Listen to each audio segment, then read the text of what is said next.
From a Michigan football star who won back-to-back championships, to an Ivy League genius with photographic memory, to a president so dumb he graduated at the bottom of his class twice and still became president.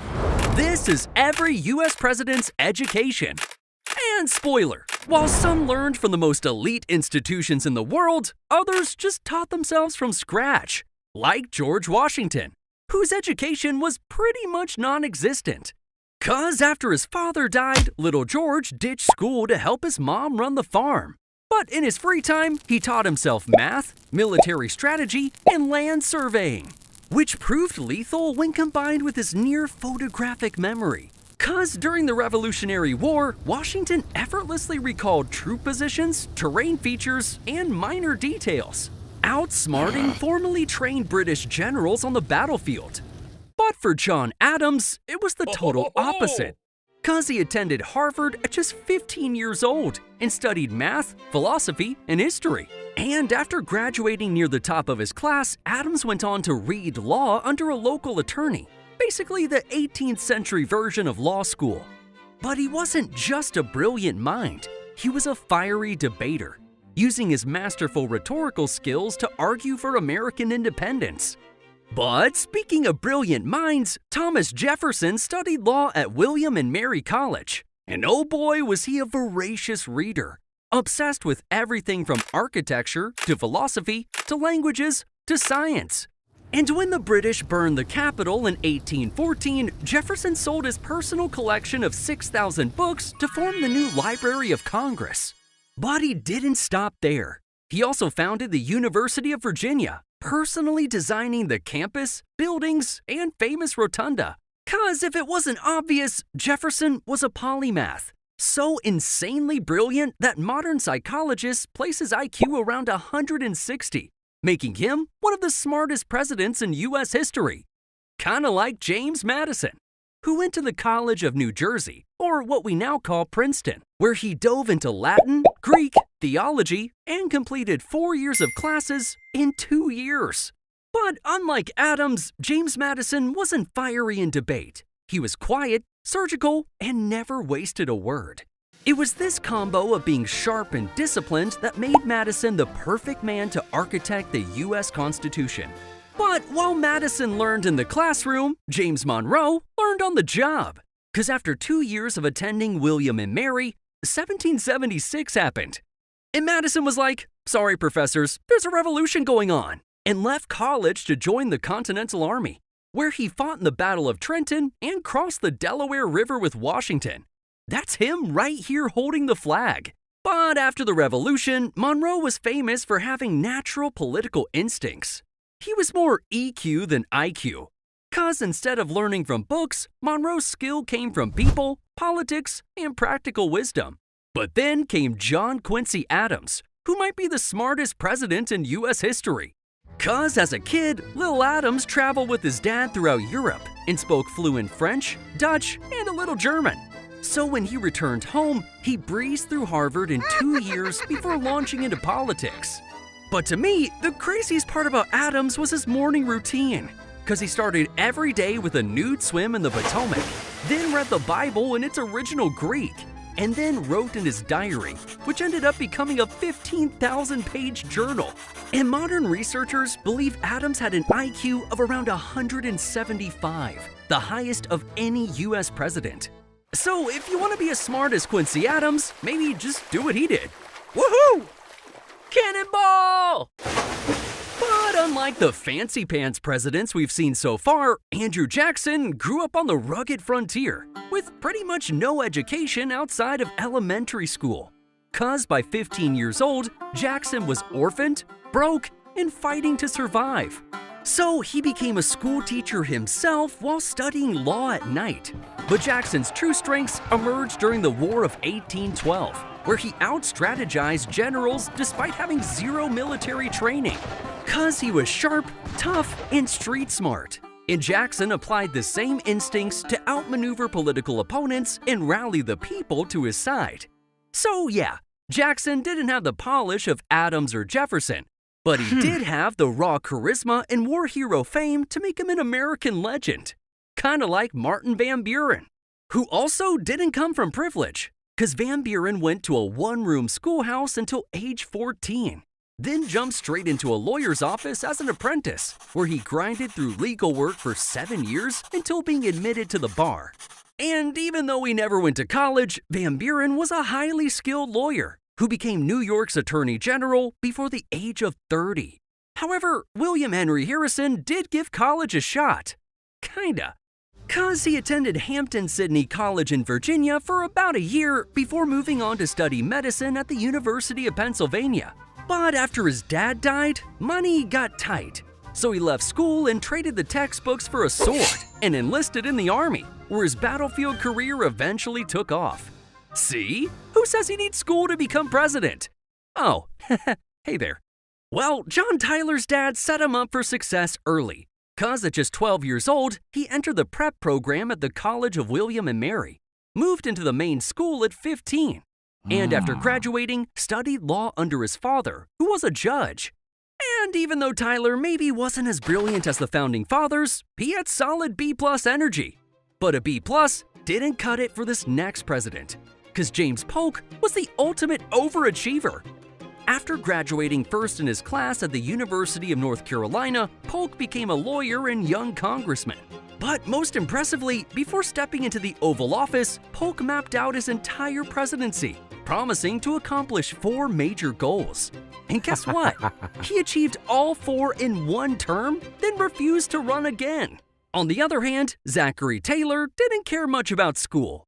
He received poor grades, never went to college, and his spelling was horrible. Instead, he joined the army at 23 years old and never looked back, cause instead of reading books, he'd rather lead armies into battle. Charge! But this next president was the definition of self-made, cause even though he grew up in poverty, Millard Fillmore devoured every book he could get his hands on, teaching himself grammar, math, law, and science, and eventually was admitted to the bar in 1823. But although Fillmore never went to college himself, he literally founded the University of Buffalo. And hey, I like that mentality. If you can't go to college, just build one. I hereby grant this diploma to myself. But speaking of higher education, Franklin Pierce entered Bowdoin College at just 15 years old, where he studied classics, philosophy, and became best friends with Nathaniel Hawthorne, the man who'd go on to write the Scarlet Letter. But even though Pierce was a strong student, let's just say he didn't need it, cause he cruised through politics with good looks, charisma, and a gifted speaking ability. Pierce was considered the handsomest man in politics of his day, and oh boy did he know how to use it. I'm standing right here. But on to less attractive presidents, cause James Buchanan graduated from Dickinson College with honors in just 2 years, and afterwards became a lawyer and a highly accomplished diplomat. Too bad those skills didn't translate to the Oval Office. Unlike Abraham Lincoln, who was a natural-born future president, cause although he had almost no formal schooling, Lincoln taught himself everything. He'd spend his nights reading books by the fireplace and pass the Illinois bar entirely on his own. He'd read Shakespeare, the Bible, poetry, and sometimes walked miles just to borrow a book. He even taught himself Euclid geometry just to sharpen his logic. Ooh. Like, who does that? So despite having no teacher his entire life, Lincoln became one of the most eloquent, insightful leaders in American history. But if you thought Lincoln had it bad, Andrew Johnson somehow had it worse. Cause after growing up in poverty, Johnson didn't learn to read, write, or do basic arithmetic until he was a teenager, yet managed to teach himself enough law to get admitted to the Tennessee bar. Even so, Johnson used the fake it till you make it strategy to work his way up the political ladder, cause modern historians rank him as one of the lowest IQ presidents. Meanwhile, Ulysses S. Grant received one of the most rigorous educations America had to offer, the United States Military Academy, where he studied engineering, math, and military science. But Grant wasn't exactly a standout. He graduated 21st out of 39 cadets. Nevertheless, the West Point values were drilled into his being, cause during the Civil War, Grant's calm judgment and strategic intelligence allowed him to lead the Union to victory. Proof that sometimes the kid with average grades becomes the one who changes history. And other times, they just blend in with the pack, like Rutherford B. Hayes. 'Cause he graduated valedictorian at Kenyon College before earning his law degree at Harvard. And in his free time, enjoyed classical music, lectures, and the visual arts. So yeah, Hayes wasn't considered a genius, but definitely had a resume that made his parents proud. Unlike this next president, who quite literally was a genius. 'Cause James Garfield graduated from Williams College and immediately started teaching college-level math, Greek, and Latin while studying law on the side. But that's just the beginning. 'Cause Garfield was famously an ambidextrous multilingual. He could write in Latin with one hand and Greek with the other at the same time. And while serving in Congress, Garfield published an original proof of the Pythagorean theorem. But even though IQ tests didn't exist back then, many historians believe Garfield was one of the smartest U.S. presidents, rivaling the intelligence of Thomas Jefferson and John Quincy Adams. If only his presidency didn't get cut short. And Chester A. Arthur became president. A solid, smart guy who graduated from Union College as a top student and eventually passed the bar without law school. So yeah, Arthur was well-educated, polished, and had some of the best presidential facial hair in U.S. history. But let's stay focused, 'cause Grover Cleveland never went to college. He ditched high school early and learned the law the old-fashioned way, by clerking in a Buffalo law office, studying at night, and grinding through legal textbooks until he earned admission to the bar. 'Cause if you couldn't tell, Cleveland was a workhorse. He grinded from lawyer to mayor to governor to president of the United States. Proof that sometimes determination beats a diploma. Which is great news for me, 'cause I barely made it through the Secret Service Academy. Heh but I work hard, sir. I make up for it with work ethic. Don't I? I'm just gonna shut up now. Let's move on to Benjamin Harrison, a well-educated gentleman who graduated near the top of his class at Miami University in Ohio. He studied classics, science, and mathematics, and later attended Cincinnati Law School, where he built a successful law career. Solid credentials, solid career. And well, everything was pretty solid with Harrison. Kinda like William McKinley, who attended Allegheny College before the Civil War pulled him out of the classroom and into the Union Army. And after the war, McKinley graduated from Albany Law School. However, McKinley's true superpower was his remarkable memory for numbers. He could recall tariff data with his feet on the desk. And this was a big deal in a world without calculators. 'Cause it was his brain that propelled the McKinley Tariff, one of the most complex trade laws in U.S. history. But speaking of big brains, Teddy Roosevelt was one of the most highly educated presidents in American history. He graduated from Harvard with honors and briefly enrolled in Columbia Law School before jumping into politics, 'cause sitting still wasn't really his thing. But boy, did Teddy always make time to read. On trains, horseback, and even during meetings. Teddy's reading speed was so legendary, he finished a book a day. And I think that somehow rewired his brain, 'cause he also had a true photographic memory. He could glance at any book and repeat the entire thing weeks later. His memory was so strong, my memory erasing device never worked on him. Sorry, sir. Let's move on to William Howard Taft, who graduated from Yale second in his class and won the gold medal for oratory and the gold medal for civil engineering. But Taft quickly evolved into a constitutional powerhouse. 'Cause after graduating from Cincinnati Law School, he grew to become the best government lawyer of his era. This not only landed him the top job of POTUS, but afterwards, Chief Justice of the Supreme Court, the only person to ever hold both positions. Teddy Roosevelt even said, "Taft has one of the best legal minds in America. Sound, thorough, and fearless." So yeah, Taft was pretty dang smart. Kinda like Woodrow Wilson, who might have been the most educated president in U.S. history. 'Cause Wilson graduated from Princeton and then earned his Ph.D. in political science from Johns Hopkins. And Wilson loved college so much, he never wanted to leave, 'cause he went on to become a professor and president of Princeton University, which was quite unusual for the time. 'Cause in the late 1800s, only 2% of Americans stepped foot in a college classroom. And somehow, Warren G. Harding was one of them. He started in a one-room schoolhouse, attended Ohio Central College, and became one of the most popular kids on campus. But Harding wasn't much of a scholar. He was a great communicator who preferred giving speeches over reading books. In fact, some studies place Harding among the lowest IQ presidents. But hey, he was likable, and that counts for something, right? Kinda like Calvin Coolidge, who graduated from Amherst College, winning awards for both oratory and debate, which is ironic given that he later became famous for not talking. 'Cause Silent Cow read law, passed the bar, and had a respectable education. But because he was so quiet, people just assumed he didn't know the answers. So modern historians rank him amongst the lowest IQ presidents as a result. Don't worry, Cal, you're more of a silent but deadly type. I like that about you. But let's take things up a notch with Herbert Hoover, who became one of America's earliest STEM millionaires. 'Cause Hoover enrolled in Stanford University's very first class and earned a BS in geology. But after college, he became a world-class mining engineer, traveling the globe, speaking multiple languages, and becoming a self-made millionaire all before entering politics. Hoover was one of the few presidents who turned his education into massive real-world success.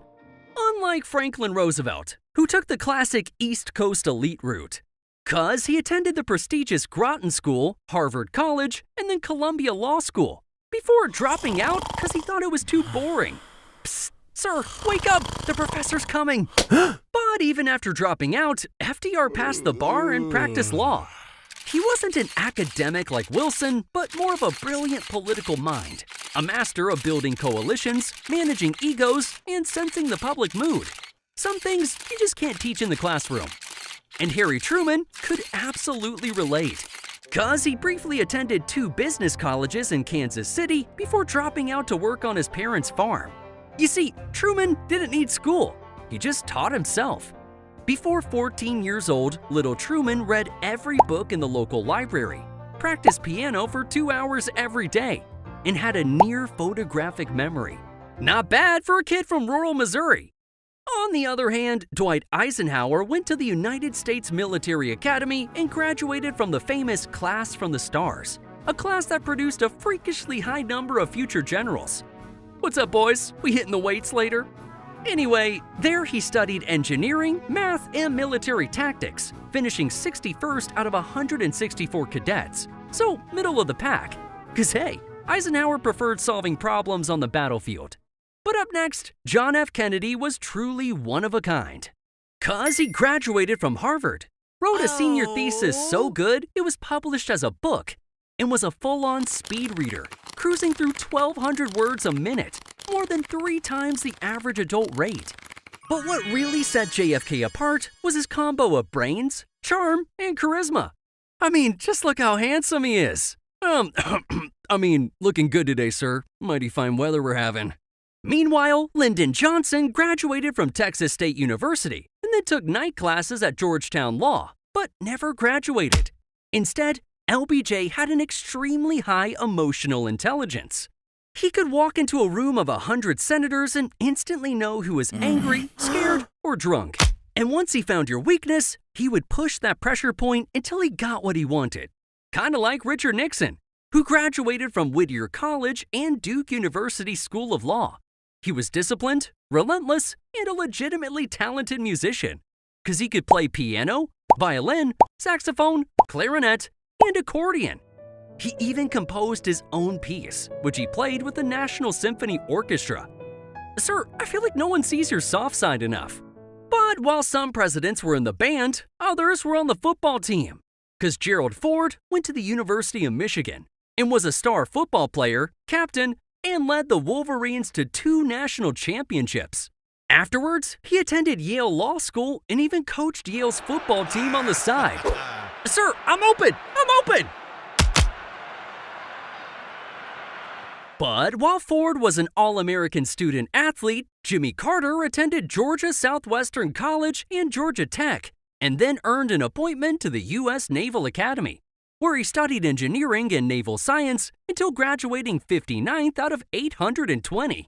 But Carter really kicked into overdrive after graduation, 'cause he became a submariner and trained in the Navy's elite nuclear propulsion program, one of the most demanding technical tracks in the US military.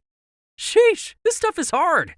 I'm gonna go work on something a bit easier with my boy Ronald Reagan. 'Cause Reagan graduated from Eureka College with a degree in economics and sociology. He played football, led student protest, and earned a reputation as a decent student. This is a lot more my speed, sir. But even though Reagan went on to become a Hollywood actor, he was also a voracious reader, crushing books every morning and every night. Meanwhile, George H.W. Bush served as a Navy pilot in World War II before attending Yale. He was sharp, disciplined, and developed into one of the smartest foreign policy presidents in U.S. history. I mean, his resume before becoming president was just insane. But speaking of impressive resumes, check out Bill Clinton's background. He graduated from Georgetown University as class president, won the prestigious Rhodes Scholarship and went on to Oxford University, then earned his law degree from Yale where he was a standout student. And like many other US presidents, Clinton was a voracious reader and had a near photographic memory. Sir, I've been rereading the same sentence for the past 20 minutes. Can you help me out? Anyways, like his father, George W. Bush graduated from Yale University and later got an MBA from Harvard Business School. And yeah, he might not have been the sharpest tool in the shed, but he had the credentials and name recognition to find himself in the most powerful position in the history of the world. Sir, I don't know if you were paying attention earlier. Just don't press the red button, okay? On the flip side, Barack Obama began his college days at Occidental College before transferring to Columbia to get a degree in political science. And afterwards, he enrolled at Harvard Law School, became the first African-American president of the Harvard Law Review, and graduated magna cum laude. Pretty impressive, sir. Yet it was Obama's smarts combined with his natural public speaking skills that really launched him into the White House. Kinda like Donald Trump, 'cause he attended Fordham University for 2 years before transferring to the Wharton School at UPenn, where he graduated with a degree in economics. And sure, his grades were average, but Trump would never admit that, 'cause his real strengths showed up in the business world, where he had a strong name-face memory, elite marketing instincts, and even his critics acknowledge very high social intelligence. Trump could improv with reporters, verbally spar with opponents, and work a crowd like a stand-up comedian.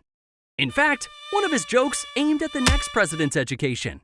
'Cause Joe Biden graduated in the bottom 25% of his class at the University of Delaware, and then in the bottom 12% of his class at Syracuse Law.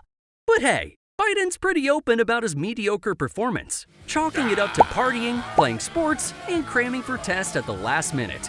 Isn't that what most of us did in college anyway? You're just like us, sir. But speaking of doing the job with a hangover, this is every US president's favorite drink. From showing up hammered at inauguration, to installing a secret Diet Coke button in the Oval Office, to pre-gaming cabinet meetings with orange Gatorade. These beverages are so crazy, you'll be wondering how anyone did their job sober. Except me, 'cause I'm always sober, professional, and definitely not hiding a flask in my jacket. But if anyone asks, it's just Red Bull. So click this video and keep watching.